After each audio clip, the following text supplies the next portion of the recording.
آج لوگ تھانے دار کی طاقت کو تو جانتے ہیں، کرنل اور جرنل یہ منی کے قطرے سے بنے ہوئے ان ناپاک انسانوں کی طاقت کو تو جانتے ہیں، اس حقیقی قدرت اور طاقت والے اللہ کی طاقت کو نہیں جانتے۔ اللہ جل شانہ کی عظمت، اس کی صفات، کبریائی، قدرت، اس کو بتانا 6 نمبروں کی پوری بات، پوری دعوت۔ ہماری دعوت 6 نمبروں کے بغیر پوری نہیں ہوتی، تو راستے میں دعوت دیتے ہوئے جانا ہے۔ حاجی عبدالوہاب صاحب فرماتے ہیں ایک دفعہ ہم یہاں اسٹیشن سے سوار ہوئے، وہ اور مولانا عبید اللہ صاحب، وہ بھی بزرگوں میں سے تھے، وہ دونوں یہاں سے ٹرین میں چڑھے۔ کب مولانا یوسف صاحب جو حضرت جی تھے انہوں نے آگے لاہور سے بیٹھنا تھا، کب مولانا نے تو ٹرین میں بیٹھتے ہی اپنے تھیلے سے قرآن اتارا، نکالا اور پڑھنا شروع کر دی۔ میں نے کہا واہ، یہ تو کوئی وقت ضائع، حاجی صاحب تو دعوت دینے میں لگے رہے، وہ قرآن پڑھنے میں لگے رہے۔ کہتے ہیں جب حضرت جی چڑھے تو ایسا ڈانٹا ان کو کہ دماغ، میں نے کہا شکر ہے میں نے نہیں نکالا تھا۔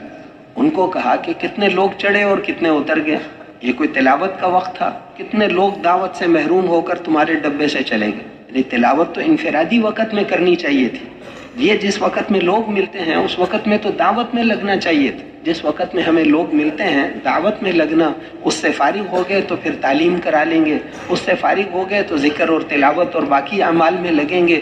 تو اس طریقے سے اعمال کے اندر اپنا سارا وقت گزارنا ہے، یہ سارا راستہ قیامت کے دن گواہی دے گا۔ پھر راستے میں کوئی بڑی جگہ آ گئی، کراچی ہے، کوئٹہ ہے، وہاں نہیں ٹھہرنا، سیدھا آگے اپنی تشکیل کی جگہ جانا ہے۔ کراچی سے آگے لسبیلا ہے، گوادر ہے، تربت ہے، اواران ہے، مندبلو ہے، یہ سارے آگے کے شہر ہیں۔ نہیں تو اب وہاں تشکیل ہے تو بیچ میں کراچی مرکز میں جانا، وہاں پیسے بھی ضائع، وقت بھی ضائع، اس کی کیا ضرورت ہے؟ سیدھا اپنی تشکیل کی جگہ۔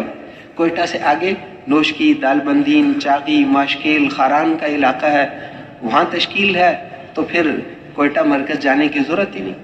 قلات ہے، پشین ہے، خزدار ہے، ان علاقوں میں تشکیل ہے، مستون، تو سیدھا اپنی تشکیل کی جگہ۔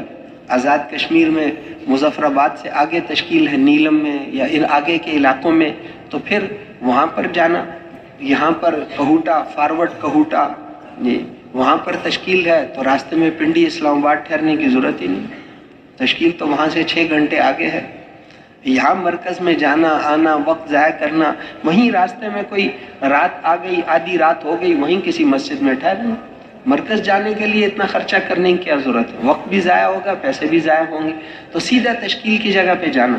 اور پھر وہاں پر پہنچ کر وہاں کے جو ذمہ دار ساتھی ہیں ان کو اپنے حالات بتا دی، ہماری جماعت اسٹوڈنٹس کی ہے، یا ہماری جماعت میں دینی مدرسے کے طلبہ ہیں، یا ہماری جماعت کے اندر جو ہے علماء کرام ہیں، ڈاکٹر صاحبان ہیں، یا بیرون ملک جانے والی جماعت ہے، یا اندرون سال، جو بھی اپنی جماعت کے حالات ہیں وہ ان کو بتانا، تاکہ اس کے مطابق وہ ہماری تشکیل کریں۔ پھر حضرت جی فرماتے تھے کہ تشکیل ہجرت اور نصرت والے مل کر کریں۔ ہم نے ان کو جماعت کے حالات بتائے، وہ ہمیں مسجدوں کے حالات بتائیں کہ یہ ہماری ایک مسجد ہے، اس میں پرانے ساتھی ہیں، لیکن 2 ہفتے پہلے ایک جماعت کام کر کے گئی۔ اگلی مسجد ہے اس میں پرانے ساتھی کوئی نہیں، 3 مہینے سے وہاں جماعت بھی نہیں گئی، فلاں مسجد کا یہ حال ہے فلاں۔ اب ہمارے ساتھی بیٹھ کر سوچیں کہ کون کون سی مسجدوں میں کام کرنا ہے۔ ہم تو کام سیکھنے آئے ہیں، کوئی نئے کام والی، کوئی پرانے کام والی، البتہ بیرون کے مہمان ہمارے ساتھ ہوں تو پھر ان کے اعتبار سے ذرا اچھے کام والی مسجدیں، تاکہ ان کے سامنے کام آئے، اپنے ملکوں سے سیکھنے آئے ہیں۔ تو پھر اس کے بعد جو ہے تشکیل کریں گے تو مقام والوں کے مشورے سے، لیکن ہمارے ساتھیوں کی بھی فکر استعمال ہو۔